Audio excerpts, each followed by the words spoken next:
Magandang gabi sa inyong lahat. Narito na naman tayo sa panibagong kwento, ang kwento ng kababalagan. Dito lang sa KLTV, Kwentong Kababalagan. At kung bago ka pa lang sa channel na ito, isubscribe mo na para updated ka sa mga bago kong video na i-upload. Maraming salamat po sa iyong suporta.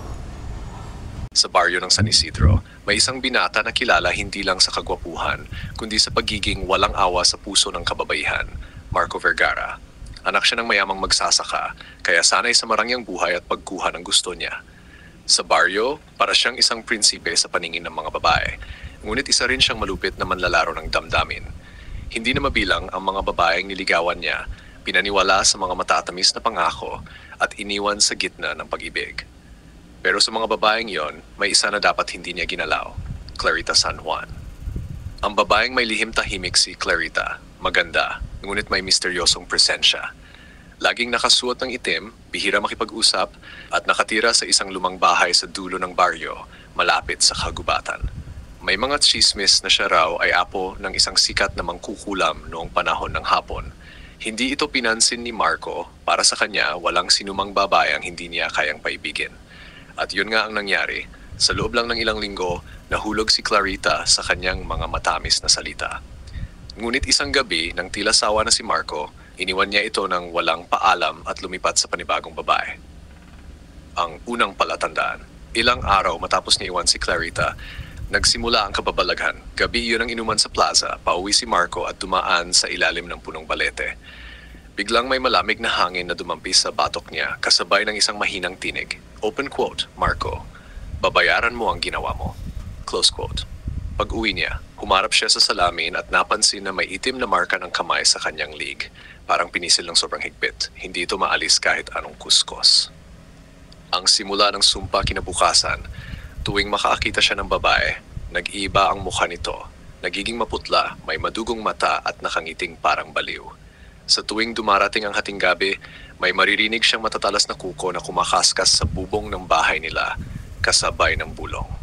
Open quote, hanggang kailan mo lalapastanganin ang puso ng iba? Close quote, hindi siya makatulog. Tuwing pipikit siya, nararamdaman niyang may humihiga sa tabi niya, malamig at mabigat. At sa mga panaginip niya, nakikita niya si Clarita na nakasuot ng itim, may hawak na manika na kahawig niya, tusok-tusok ng karayom. Ang paglipas ng isang linggo, nagsimulang mag-iba ang katawan ni Marco. Nagsimula itong mangamoy bulok at kahit gaano siya maghugas, hindi nawawala. Ang balat niya ay nagkaroon ng itim-itim na batik at ang mata niya ay laging pula. Kapag lumalabas siya, natatakot ang mga bata at umiiwas ang mga tao. Minsan, nakahiga siya sa kwarto nang biglang bumukas ang pinto. Walang hangin pero nagsimulang umuga ang kurtina. At mula sa dilim, unti-unting lumabas si Clarita. Ang mga mata niya itim na parang walang puti at ang bibig niya ay nakangiti habang bumubulong. Open quote, hindi ko lang kukunin ang itsura mo. Kukunin ko rin ang lahat ng babaeng mamahalin mo. Close quote. Kinabukasan, natuklasan ni Marco na ang babaeng bagong nililigawan niya ay biglang nagkasakit ng maluba at hindi may paliwanag ng mga doktor. Paghihingi ng tawad. Sa takot, pinuntahan ni Marco si Clarita sa lumang bahay nito. Malakas ang ulan at ang paligid ng bahay ay napapapalibutan ng mga kandilang itim na may apoy na berde. Sa loob, naamoy niya ang matapang na amoy ng sinunog na damo at kung anong tila nabubulok na karne. Nakita niya si Clarita na nakaupo sa harap ng altar, may mga palayok na may laman na kakaibang likido at sa gitna ay ang manikang kahawig niya. Nakapako ang tingin nito sa kanya, puno ng karayom. Napaluhod siya umiyak. Clarita, patawarin mo ako. Hindi ko alam. Ngunit malamig lang ang tugon ng babae. Hindi lahat ng sugat ay napagagaling ng sorry, Marco. Ang puso ko'y sinunog mo, kaya ikaw din ay unti-unting masusunog mula sa loob. Ang kapalit sa huli, pumayag si Clarita na alisin ang sumpa. Ngunit may kapalit. Kailangang sumumpa si Marco sa ilalim ng buwan na hinding-hindi na siya mananakit ng babae at maglilingkod siya bilang tagapagtanggol ng mga kababaihan sa baryo. Kapag sinira niya ang sumpang iyon, hindi lang siya mamamatay, babalik siya bilang isang nilalang na walang kaluluwa. Tinanggal ni Clarita ang mga karayom sa manika.